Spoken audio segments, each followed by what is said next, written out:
वैसे हो वैसे हो, क्योंकि बहुत सारे स्टूडेंट के साथ ये भी होता है, बाद में बोलते हैं सर मैं आखिरी क्वेश्चन तक पहुंच ही नहीं पाया। तो वो बेवकूफ़ी है, तुम आखिरी क्वेश्चन तक क्यों नहीं पहुंच पाए भाई? पेपर को हम ऑलरेडी 2-3 बार करने वाले हैं, पूरा पढ़ ही नहीं पाए, ये नहीं कर पाए, वो नहीं कर पाए। ये सब तभी आएगा जब तुम क्रम वाइज चलोगे। मीन्स तुम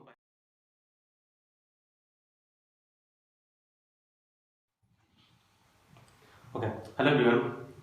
तो आज हम लोग चर्चा करने वाले हैं कि एग्जाम कैसे दें। ठीक है, मीन्स एक्चुअली सबने अपना प्रिपरेशन कर लिया है। जैसा भी तुम्हारा फरवरी का सेशन रहा, फरवरी का तुम्हारा जेई का अटेम्प्ट कैसे रहा, ठीक है, जैसा भी रहा, तुम्हें उसके मीन्स उसके चक्कर में नहीं पड़ना है कि हमारा एग्जाम बहुत खराब गया था, बहुत अच्छा गया था। तुम्हें नेक्स्ट सेशन पे फोकस करना होगा। ठीक है, तुम्हारा मार्च का एग्जाम ज़्यादा दिन दूर नहीं है, हमारा एग्जाम जस्ट होने वाला है। तो ये जो जस्ट मैं जो वीडियो बना रहा हूँ, जो तुम्हें इंस्ट्रक्शन मैं देने वाला हूँ, वो जरूरी नहीं कि हम मार्च के लिए अप्लाई करें। ये कभी भी ध्यान रहे, ये सारे इंस्ट्रक्शन जो हम कभी से सीखेंगे, ये सारे इंस्ट्रक्शन तुम कभी भी किसी भी एग्जाम में लगा सकते हो, पहली बात। ठीक है, तो जो लोग अगर क्लास 11th में हैं और ये स्ट्रेटेजी सुन रहे हैं, उनके लिए बहुत अच्छी बात है, क्योंकि उनको ऑलरेडी ये स्ट्रेटेजी पता रहेगा और ये तुम किसी भी टेस्ट में लगा के भी देख सकते हो। और अगर तुम्हें अच्छा लगा तो प्लीज़ ज़रूर बताना जरूर कि ये स्ट्रेटेजी काम आया। ठीक है, तो स्ट्रेटेजी क्या है जो मैंने लगाया था अपने IIT के एग्जाम में और हम क्वालिफाई हुए। ठीक है, तो वही स्ट्रेटेजी आज मैं तुमसे शेयर करना चाह रहा हूँ। एक्चुअली होता क्या है कि जब हमें पेपर मिलता है किसी भी एग्जाम का, तो तुम रियल लाइफ से भी रिलेट कर सकते हो। जब हमें किसी भी एग्जाम का पेपर मिलता है तो नर्वसनेस है, मीन्स नर्वसनेस हर किसी में नर्वसनेस आ जाता है। बंदा घबराता है पहली बार कि एग्जाम में क्या आने वाला है। तो पेपर मिलते ही एक बार ये सिचुएशन हो ही जाता है यार कि कुछ हम भूल गए, समथिंग नर्वसनेस की वजह से ये सब होता है।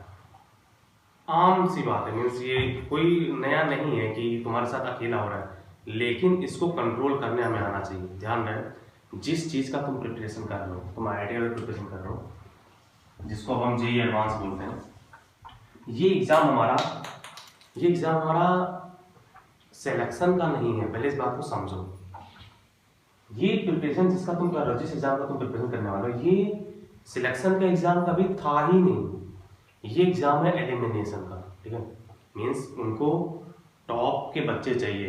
टॉप के बच्चे मीन्स हमारे पास सीटें ज़्यादा नहीं है, मीन्स अब तुम ज़्यादा बोल सकते हो, तुम्हारे पास 10,000 सीटें हैं, लेकिन काम की सीटें ज़्यादा नहीं होती। काम की सीटें तुम्हारे पास 5,000 से 5,500 6,000 इतनी सीटें होती है। ठीक है, तो 6-7 लाख लोग एग्जाम दे रहे हैं, 5-6 हज़ार सीटें काम की हैं, तो सिलेक्शन का एग्जाम कभी था ही नहीं।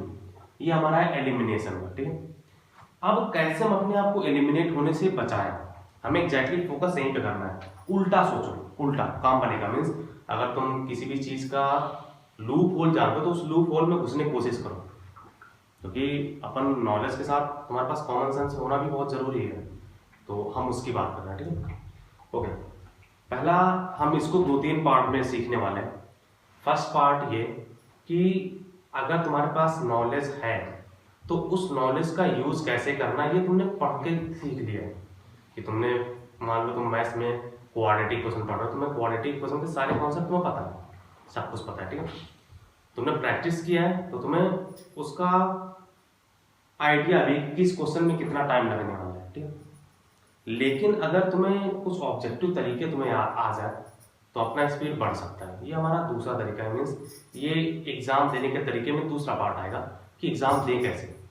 अभी आज हम ये सीखेंगे कि एग्जाम में क्या क्या करना चाहिए और क्या क्या नहीं करना चाहिए। और दूसरा चीज ये, अगर एग्जाम में प्रॉब्लम क्रिएट हुआ, क्योंकि यार ऐसा भी होता है कि मान लो तुमने क्वेश्चन सॉल्व करना स्टार्ट किए और तुम्हारा लगातार 2 क्वेश्चन नहीं सॉल्व हुए।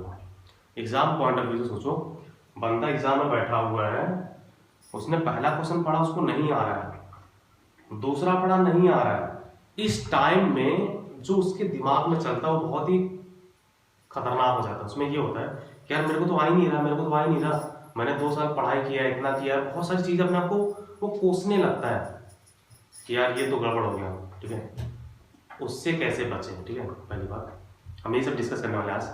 तो जब भी तुम्हें पेपर मिले, अब यहाँ से हम पूरा प्लान स्टार्ट करते हैं। जब भी तुम्हें पेपर मिलेगा एग्जामिनेशन हॉल में, मीन्स अब तो तुम्हारा ऑनलाइन है, तो जैसे ही तुम्हें टाइमर तुम्हारा ऑन होगा, क्योंकि पहले तुम्हें 10-15 मिनट मिलता है अपना इंस्ट्रक्शन पढ़ने के लिए, टाइमर ऑन होने के बाद बिल्कुल भी बौखलाना नहीं है कि अरे ये तो टाइम स्टार्ट हो गया, घट रहा है, 1 मिनट घट रहा, 2 मिनट घट गया, 10 मिनट घट गया। ये सब काम नहीं करना है, ये सब काम नहीं करना है, नहीं तुम ऑलरेडी रेस से बाहर हो। मीन्स ध्यान है, जब हम 1600 मीटर का रेस करते हैं ना 4 लैप में, तो जो फर्स्ट लैप में बहुत तेजी से दौड़ता है वो लास्ट में उसको सब कुछ काला काला दिखता है, सब कुछ काला दिखता है, उसको समझ ही नहीं आता है कि अब क्या करें। हमें वो काम नहीं करना है। फर्स्ट लैप बहुत आराम से निकालो। मीन्स तुम्हारे पास जो 3 घंटे का टाइम है उसको अपन डिवाइड करने वाले हैं। एक तो हम 15 मिनट अलग से निकालेंगे, ध्यान मैं आपको बताऊंगा 15 मिनट में जो कर रहा हूँ, इस 15 मिनट को अलग निकालेंगे। उसके बाद हमारे पास फिजिक्स, केमिस्ट्री, मैथ्स है। तो इस 15 मिनट के बारे में पहले बात करते हैं कि इस 15 मिनट में हम करने क्या वाले हैं। जब भी तुम्हें पेपर मिलेगा, ये तुम ऑनलाइन टेस्ट देके भी तुम बता कर सकते हो। मीन्स और ये भी रहे कि केवल हम मार्क्स के लिए डिस्कस नहीं कर रहे, ये सबके लिए, ठीक है। इस 15 मिनट में हमें करना क्या है, जब भी तुम्हें पेपर तुम्हारे सामने रहेगा तो पहले पेपर को एनालाइज करो। उससे फायदा मैं तुम्हें बताऊंगा। तुम क्योंकि बहुत सारे लोग ये सोचेंगे कि सर तो ये बोल रहे हैं कि 15 मिनट वेस्ट करो। नहीं, इस 15 मिनट को मैं तुम्हें इन्वेस्ट करने के लिए बोल रहा हूँ। कैसे? जब तुम पेपर को एनालाइज करोगे, मीन्स मान लो मैं ध्यान रहे इस 15 मिनट में हम तुम्हें पेन चलाने के लिए बिल्कुल मना करेंगे। पेन प्लीज मत चलाना, पेन मत चलाना, ठीक है। तो करना क्या है, टाइम पास नहीं, टाइम पास भी नहीं करना है। तुम्हें पेपर मिलने के बाद तुम सारे क्वेश्चन को जस्ट देखो, ऑब्जर्व करो। इससे हमें 2 फायदा होगा। एक फायदा ये कि बहुत सारे क्वेश्चन तुम्हें ऐसे भी मिल जाएंगे जो सीधा फॉर्मूले से आंसर आ जाएगा, सीधा आ जाएगा। मीन्स मैथ्स में तुम्हारे पास मैथमेटिकल रीजनिंग का एक क्वेश्चन रहेगा, बहुत आसान सा होता है मैथमेटिकल रीजनिंग। टेबल अगर तुम्हें ट्रूथ टेबल बनाने आता है तो मैथमेटिकल रीजनिंग तुरंत निकाल लोगे। हो सकता है फिजिक्स में तुम्हारे पास लॉजिक गेट्स के ऊपर एक क्वेश्चन हो, केमिस्ट्री में तुम्हारे पास एनालिटिकल केमिस्ट्री से हो, बहुत सारे हैं। मीन्स जब हम पेपर को एनालाइज करेंगे तो हमें पेपर का टफनेस मिलेगा। ध्यान रहे 3 सब्जेक्ट में एक सब्जेक्ट हमेशा टफ आता है। तो ऐसा ना हो जाए कि यार तुम्हें मान लो तुम्हें मैथ्स आसान लगता है और मैथ्स ही टफ आ जाए। क्योंकि पहले से अगर तुम माइंडसेट लेके चलोगे कि यार मैथ्स में तो मेरा पूरा कॉन्फिडेंस है, मैथ्स में तो कुछ हो ही नहीं सकता, मुझे मैथ्स में कोई हरा नहीं सकता, और मान लो उस पेपर में मैथ्स थोड़ा टफ आ जाए, तब तुम्हारा कॉन्फिडेंस पूरा हिल जाएगा। तो पहला चीज हमें ब्लैंक होके पेपर देना है। मीन्स ऐसा नहीं कि हम पूरा माइंडसेट लेके बैठे हुए कि नहीं मेरा ये सब्जेक्ट टफ, ओके तुम्हें ऑलरेडी पता है कि तुम्हारा कौन सब्जेक्ट स्ट्रांग है, लेकिन ऐसा नहीं कि तुम उसी के ऊपर डिपेंडेंट रहो, ठीक है ना, ऐसा मत करना। ओके, जब तुम उस 15 मिनट में इन्वेस्ट करोगे तुम्हें पहला चीज क्या मिलेगा, पहला चीज तुम्हें ये मिल जाएगा कि फिजिक्स, केमिस्ट्री, मैथ्स में से या फिर जो भी तुम्हारा पेपर है, एक्चुअली बायो वालों के लिए है, मीन्स बायो वालों के लिए भी वैलिड है, तुम ऐसे ले सकते हो, ठीक है। लेकिन मैं एक्चुअली जेई के लिए बात कर रहा हूँ, आईआईटी के लिए बात कर रहा हूँ। तो फिजिक्स, केमिस्ट्री, मैथ्स में तुम्हारा इजी पार्ट कौन सा तुम्हें पता रहेगा। और वैसे तो सबका इजी पार्ट केमिस्ट्री होता है, केमिस्ट्री के अलावा फिजिक्स, मैथ्स में कौन सा इजी है, क्योंकि अगर तुम टफ में टाइम इन्वेस्ट कर रहे हो तो वो तुम्हारे लिए घातक है, मीन्स तुम्हारा रैंक गिरेगा। क्योंकि हर एक क्वेश्चन इक्वल मार्क्स के हैं। कोई तुमसे ये नहीं पूछने आएगा कि यार तुमने टफ वाला पोर्शन किया था कि इजी वाला पोर्शन किया था, ऐसा कुछ क्वेश्चन कभी होना ही नहीं है। हाँ, तुम जरूर दुनिया को बताते चलोगे कि हमारा टाइम में मैथ्स टफ था और मैथ्स में इतने नंबर लेके आया था, वो अलग बात है। और अगर मान लो सिलेक्शन नहीं हुआ तो तुम वो भी बताने लायक नहीं हो सकोगे। तो हमें इसके ट्रैप में नहीं पड़ना। तो इस 15 मिनट के इन्वेस्टमेंट में हमें दो फायदे होने वाले हैं। एक तो तुम्हें पेपर का एनालाइजेशन हो गया, तुम्हें पता है कि कौन सा पेपर, कौन सा सब्जेक्ट इजी है, किसमें कितना टाइम इन्वेस्ट करना चाहिए, और पेपर का टफनेस कितना है, मीन्स किस लेवल तक गया हुआ है। और तुम्हें ये भी पता है कि कौन सा क्वेश्चन में कितना टाइम लगाने पे हमारा आंसर आ जाएगा। मीन्स हमारे जैसे क्वेश्चन नंबर 25 क्वेश्चन है, 25 तुम पेपर पढ़ोगे तुम्हें ये लग जाएगा कि हमारे 4 क्वेश्चन बहुत ईजी हैं, और अगर बहुत ईजी होंगे तो उसी 15 मिनट के अंदर सॉल्व भी हो जाएगा। तो इस 15 मिनट में अगर तुम ऐसे चलोगे तुम्हारे 10 क्वेश्चन निकल भी जाएंगे, 10 क्वेश्चन अपने आप सॉल्व हो जाएगा। तुम्हें बस केवल देखना है, तुम्हें ढूंढना है। तो 75 में 10 क्वेश्चन तो ऐसे होते ही हैं जो फॉर्मूले बेस्ड हो, ऐसे हो वैसे हो। क्योंकि बहुत सारे स्टूडेंट के साथ ये भी होता है, बाद में बोलते सर मैं आखिरी क्वेश्चन तक पहुंच ही नहीं पाया। तो वो बेवकूफी है, तुम आखिरी क्वेश्चन तक क्यों नहीं पहुंच पाए भाई, पेपर को हम ऑलरेडी 2-3 बार करने वाले हैं। तो तुम्हें आखिरी क्वेश्चन ये बोलना तो बेवकूफी है कि यार हम क्वेश्चन पूरा पढ़ ही नहीं पाए, ये नहीं कर पाए, वो नहीं कर पाए। ये सब तभी आएगा जब तुम क्रम वाइज चलोगे, मीन्स तुम पहले क्वेश्चन नंबर 1 कर रहे हो, फिर क्वेश्चन नंबर 2 कर रहे हो, फिर क्वेश्चन नंबर 3 कर रहे हो, ऐसे तो नहीं करना, ठीक ना। तो इस 15 मिनट के अंदर हमें ये आइडिया लग जाएगा कि हमारा पेपर इजी कितना है, और कौन सा क्वेश्चन बहुत इजी है, कौन सा क्वेश्चन बहुत टफ है, कौन सा क्वेश्चन ऐसे हैं जिसको तुम्हें टच ही नहीं करना है। ऐसे भी क्वेश्चन तुम्हें मिलेंगे जो तुम्हें नहीं आते हैं, और अगर तुम्हें नहीं आता है तो बेवजह उसमें टाइम लगा के अपना टाइम वेस्ट कर रहे हो। तुम्हें पता है तुम्हें नहीं आता, ऐसे मान लो इंटीग्रेशन का ये फॉर्मूला मुझे नहीं आता है, अंडर रूट के अंदर a square minus x square integration of root under x की square minus x square dx, अगर मुझे नहीं याद आ रहा है, फॉर्मूला याद ही नहीं आ रहा है, तो एक ये तुम ट्रिग्नोमेट्रिक सब्स्टिट्यूशन करके आंसर निकालोगे। लेकिन जब तुम ट्रिग्नोमेट्रिक सब्स्टिट्यूशन करके आंसर निकालोगे तुम्हें टाइम लगेगा इसमें। तो इस क्वेश्चन में जहां पर ये फॉर्मूला यूज हो रहा होगा उस क्वेश्चन को मैं मार्क कर लूंगा कि इस क्वेश्चन को मैं कर सकता हूं, लेकिन मुझे टाइम चाहिए। तो टाइम से पहले टाइम बचाओ, तब टाइम चाहिए, तो इसको मैं मार्क करके रख लूंगा कि इसमें हम टाइम लगेगा, थोड़ा टाइम लगेगा लेकिन सॉल्व हो जाएगा। बहुत सारे क्वेश्चन मान लो कोई कुछ है, कुछ प्रोबेबिलिटी का क्वेश्चन है और उस प्रोबेबिलिटी मुझे पल्ले नहीं पड़ रहा है, इस क्वेश्चन में क्या दिया गया है वो समझ ही नहीं आ रहा है, क्या करें। तो वहां पर तुम बार बार क्वेश्चन को अगर पढ़ रहे हो, मीन्स तुम्हें कम से कम 3 बार तो पढ़ना ही है हर एक क्वेश्चन को। अगर मान लो तुम्हें कोई क्वेश्चन समझ ही नहीं आ रहा क्या बोला गया है, तो उस क्वेश्चन को मिनिमम 3 बार पढ़ो।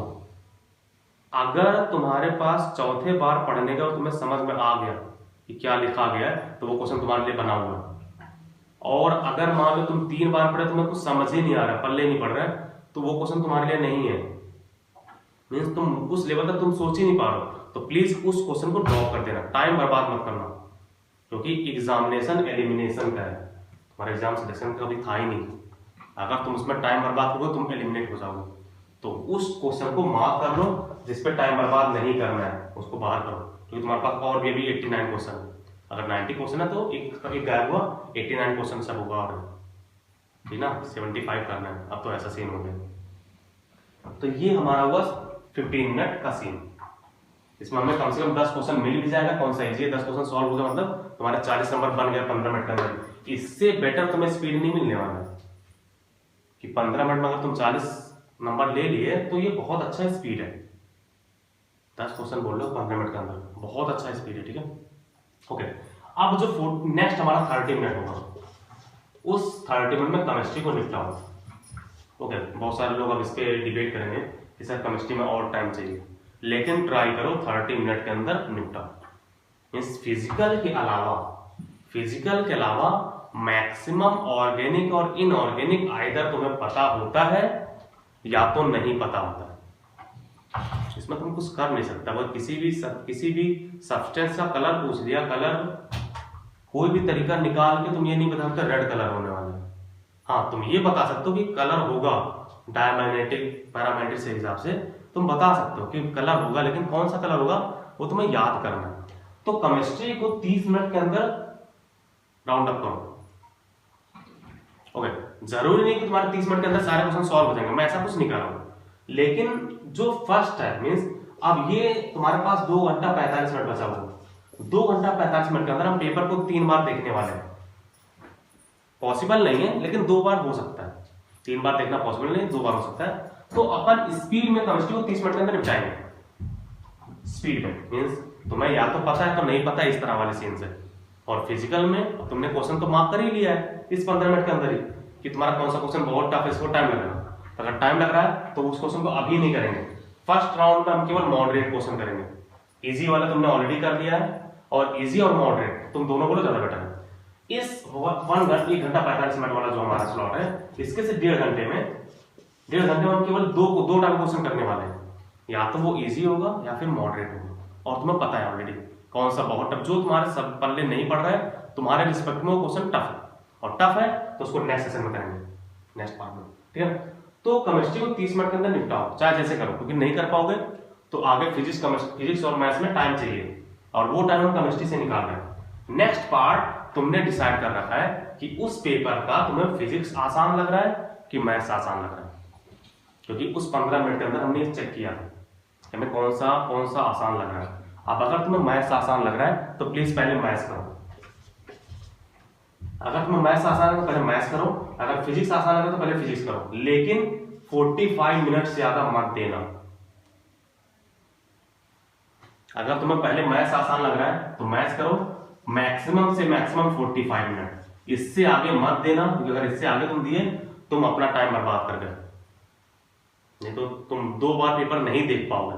और 2 बार मिनिमम पेपर देखना होता है अगर तुम अपना रैंक बहुत अच्छा चाह रहे हो। तो मैक्सिमम 45 मिनट जितने भी क्वेश्चन करना है उसको करो, और ध्यान रहे उस क्वेश्चन को ड्रॉप आउट करो जो तुम्हें अभी समझ ही नहीं आ रहा, इसमें टाइम लगेगा। हर क्वेश्चन वाइज अगर तुम 2 मिनट से ज्यादा दे रहे हो तो तुम गलत तरीके से क्वेश्चन सॉल्व करो, ये सब भी तुम्हें पता होना चाहिए, ठीक है ना। ओके, नेक्स्ट हमारा जो आएगा फिजिक्स। मान लो मैथ्स आसान था तो हमने मैथ्स को 45 मिनट किया। अब हमारे पास टाइम कितना चला गया वो भी देख लो, 1 घंटा हमारा चला गया, 1.5 घंटा चला गया, ऑलरेडी चला गया, ठीक है। तो इस अब लास्ट पार्ट को 45 मिनट में, अब तुमने पूरा पेपर कर लिया और पूरे पेपर का इजी पार्ट और मॉडरेट वाला पार्ट खत्म हो चुका है। कितना टाइम हमें लगा है? हमें टाइम लगाया है, ये हमारा हुआ 1 घंटा, ये हमारा हुआ 2 घंटा 15 मिनट लग चुका है। 3 घंटे में से 2 घंटा 15 मिनट हमारा लग चुका है। हमारे पास स्टिल 45 मिनट है, स्टिल 45 मिनट है। अब सेकेंड राउंड स्टार्ट होता है। ये फर्स्ट राउंड है जिसको हमने 2 घंटा 15 मिनट में किया। ओके, ट्राई करो इसको राउंड अप करने में 2 घंटे में, लेकिन इतना होगा, मीन्स ऐसे बोलना और करना में डिफरेंस बहुत है। मीन्स मैं बोल रहा हूँ तो मुझे ऐसा लग रहा है कि सब कुछ आसान नहीं, भाई एग्जाम मैंने भी दिया है IIT, तो मुझे पता है कितना टफ होता है राउंड अप करना, ठीक है।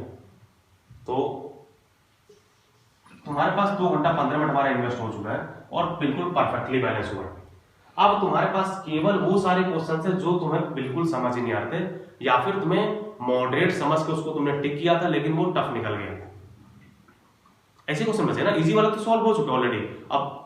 अब जो हमारे पास 45 मिनट है, इस 45 मिनट का हम उन सारे क्वेश्चन में इन्वेस्ट करने वाले हैं जो हमें बहुत टफ लग रहे थे। पहले वो पार्ट करेंगे जो मॉडरेट थे लेकिन टफ लगने लगे। मॉडरेट देखने में लगा यार कि हम ये तो मॉडरेट कर ले जाएंगे, करने गए फिर हो ही नहीं रहा है, मींस कुछ ना कुछ एरर हो गया, कुछ यार ह्यूमन एरर जो होता है वहां पर गड़बड़ होता है, ठीक है। तो होगा ऐसे, तुम्हारे पास ऐसा भी चांस होगा कि क्वेश्चन हमें आसान लग रहा था लेकिन यार जब सॉल्व करने लगे तो वो हुआ ही नहीं। तो आइदर तुमने कहीं पर गलती किया है, कोई ह्यूमन एरर किया, प्लस माइनस कहीं पर मल्टीप्लाई करने में कुछ चौपट किया है। दूसरा ये है कि वो सच में टफ था। तो उस सब क्वेश्चन को हम राउंड अप करेंगे 45 मिनट के अंदर, लेकिन पूरा 45 मिनट उसको मत देना, क्योंकि तुम्हें पेपर दोबारा भी देखना है। जो तुमने इसको दिया है उसको भी चेक करना है कि यार जो भी है वो सही है कि नहीं सही है, और उसके लिए तुम्हें 15 मिनट चाहिए जस्ट एक बार पूरा पेपर देखने के लिए कि हमने ये क्वेश्चन किया है, अपनी गलती नहीं। क्योंकि ध्यान रहे क्वेश्चन तुमने किया है, टाइम तुमने दिया है। अब अगर टाइम देने के बाद भी क्वेश्चन गलत हो जाए तो वो सबसे बुरा होता है, क्योंकि तुम्हारे पास 4 नंबर गए ऑलरेडी। 4 नंबर जो तुम्हें मिलने थे वो चले गए, 4 नंबर। एक -1 भी दे गया हो, उसके बाद तुम्हारा टाइम, ये सबसे इंपॉर्टेंट, टाइम भी तुम्हारा चला गया। तो जो भी तुम क्वेश्चन सॉल्व करो वो गलत नहीं होना चाहिए, इसलिए हम उस 15 मिनट को देंगे। क्योंकि हो सकता है कि हमें 3-4 क्वेश्चन ऐसे मिल जाए, 3-4 क्वेश्चन तो मिलते ही, हर बार मिलता है कि कहीं पर कुछ ना कुछ एरर था। और इसको चेक कैसे करोगे, सबसे टफ पार्ट है ये, इस 15 मिनट चेक कैसे करोगे। तो तुम्हारा जो रफ वर्क रहेगा, तुम्हें A4 मिलता है, रफ वर्क रहेगा, उसमें ट्राई करना कि अगर मान लो पहला क्वेश्चन सॉल्व किया है तो पहला क्वेश्चन सॉल्व करने के बाद वहां पर 1 बड़ा सा लिख देना और ऐसे बॉर्डर बना देना, इसके अंदर हमने पहला क्वेश्चन सॉल्व किया, दूसरा हमने सॉल्व किया है तो उसका एक अलग बॉर्डर, तीसरा सॉल्व किया उसका अलग बॉर्डर, इस तरह से, ताकि हमें मेहनत हमारा एक ही जगह रहे। ऐसे नहीं कहीं भी सॉल्व करके निकल के पेज पलट के फिर ढूंढना पड़ रहा है, नहीं कर पाओगे, फिर क्रॉस चेक नहीं कर पाओगे, ठीक है ना। क्रॉस चेक करना बहुत जरूरी है कि तुमने जितने भी क्वेश्चन किए वो हमारे करेक्ट है कि नहीं करेक्ट है। ऐसा ना हो कि यार मीन्स हमें लग रहा था उस टाइम और कहीं पर कुछ गलत था, इस वजह से हमारा वो चौपट हो गया, मीन्स A का B हो गया कुछ इस तरह से। तो ये वाला तो क्रॉस चेक करने का है। तो रफ वर्क बहुत केयरफुली करना, ऐसे नहीं कहीं भी कुछ बिगड़ देगा, कहीं भी कुछ भी करो अच्छी बात है, लेकिन एक बॉर्डर जरूर खींच देना कि इस बॉर्डर के अंदर हमारा एक क्वेश्चन है, मैं ऑलरेडी पता है कि इसमें क्वेश्चन है और क्वेश्चन नंबर कौन सा वो बड़ा सा लिखना, या फिर हाईलाइट कर देना। तुम एक ही पेन मिलने वाला, तुम कुछ कर ही नहीं पाओगे, ठीक है। तो हाईलाइट करने के लिए तो थोड़ा गंदा करना ही पड़ेगा। तो ये जो 30 मिनट है वो हमारे उन क्वेश्चन के लिए है जो तुम्हें मॉडरेट लग रहे थे लेकिन टफ निकल गए, और जो टफ थे। इस तरह से अगर तुम पूरा 3 घंटे यूटिलाइज करोगे तुम्हारा रैंक बहुत तेजी से इंप्रूव करेगा। मैं फिर से एक बार इसको पूरा समरी कराइज कर दे रहा हूँ।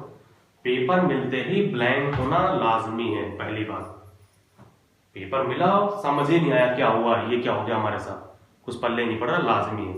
शांत रहो, अपने आप को कंट्रोल करो, संयम रखो, हर एक परीक्षा तुम पास करोगे, संयम रखो, ठीक है, पेशेंस रखो, क्या हो रहा।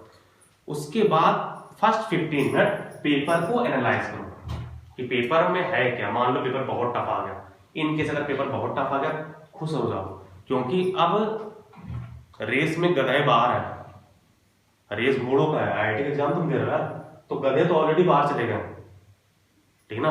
तो पेपर टफ आना बहुत अच्छी बात है, परेशान ना होना कि पेपर टफ आ गया हम क्या करें। रेस के लिए वो 6.5 लाख लोग नहीं है, वो बाहर जाए, बहुत अच्छा है, ठीक है। तो पहले एनालाइज करो, शांत करो अपने आप को, एनालाइज करो पेपर में कौन सा पार्ट इजी है। तुम 15 मिनट में अगर तुम पूरा देखोगे तो तुम्हें पता चल जाएगा कि फिजिक्स, केमिस्ट्री, मैथ्स में टफ वाला कौन सा है। और केमिस्ट्री हमेशा इजी ही होता है, मीन्स ऐसा लोग बोलते हैं कि केमिस्ट्री सबसे पहले करना चाहिए, लेकिन पहले एनालाइज कर लेना, हो सकता है उस पेपर का केमिस्ट्री ही टफ हो, ठीक ना। तो जो सबसे इजी पार्ट लगेगा उसको पहले 30 मिनट, और वो जनरली केमिस्ट्री होता है, जनरली होता है, ठीक है। ओके, अब हमारे पास होगा 2 पेपर और, मीन्स फिजिक्स और मैथ्स में। अगर मान लो केमिस्ट्री इजी है तो फिजिक्स मैथ्स में हम पहले पता करेंगे कौन सा इजी है, क्योंकि जो इजी है उसको पहले करो तो तुम्हें कॉन्फिडेंस गेन होगा। दोनों में 45 मिनट हम देने वाले हैं, लेकिन कॉन्फिडेंस गेन करने के लिए हमें इजी पार्ट पहले करना चाहिए। तो जो तुम्हें पहले इजी लग रहा है उसको पहले करो, जो थोड़ा टफ लग रहा है उसको बाद में करो। तुमने एक बार पूरा पेपर देख लिया है, ऐसे बहुत सारे क्वेश्चन मिलने वाले हैं तुम्हें जो तुम्हें लग रहे थे इजी लेकिन टफ निकल गए, तो उसको प्लीज नोट डाउन करके बाद में करना, ठीक है। तो तुमने पूरा 2 घंटा 45 मिनट दे दिया पूरे पेपर को, अब तुम्हें पूरा पेपर का खुलिया पता है, तुम्हारे मैक्सिमम नंबर आ चुके हैं, ठीक है। अब हमें 45 मिनट बचा, उसका 2 पार्ट करेंगे। पहले पार्ट में हम वो करेंगे 30 मिनट में कि जो तुमने टिक कर रखे हैं कि हमारा ये इजी वाला था लेकिन मॉडरेट निकल गया, या फिर सच में टफ था, एकदम टफ था 3 बार पढ़ेंगे, समझ में नहीं आया, चौथी बार फिर से ट्राई मारेंगे। इन केस अगर चौथी बार समझ में आ गया तो उसको हम करेंगे, नहीं समझ में आया ड्रॉप करो, वो क्वेश्चन तुम्हारे लिए नहीं है, ठीक है। तो उस 30 मिनट के अंदर हम वो सारे क्वेश्चन कर लेंगे जो हमने टिक किए थे। अब आखिरी 15 मिनट में हम पूरा पेपर चेक करेंगे कि हमने जो किया है वो सही है कि नहीं सही है। और ये 15 मिनट में चेक करना मुश्किल है, 15 मिनट में चेक नहीं होता है, और तुम 30 मिनट उसको पूरा दे नहीं सकते कि अब ऐसा थोड़ी ना कि यार ये क्वेश्चन में हम 10 मिनट लगाएंगे, बेवकूफ है क्या।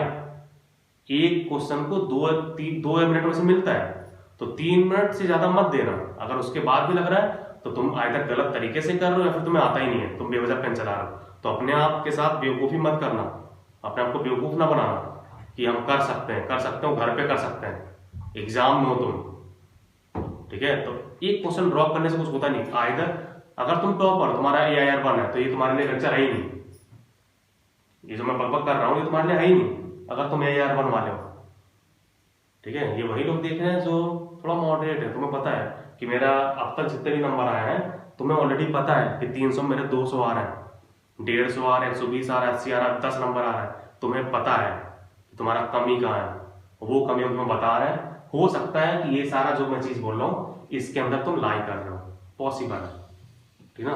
तो संयम रखो, पेशेंस रखो, और पेपर को ऐसे अटेम्प्ट करो और ट्राई करो यार, एक आध ऑनलाइन एग्जाम देके देख लो, ये सारा तरीका लगा लो, तुम्हें मिल जाएगा, ठीक है ना।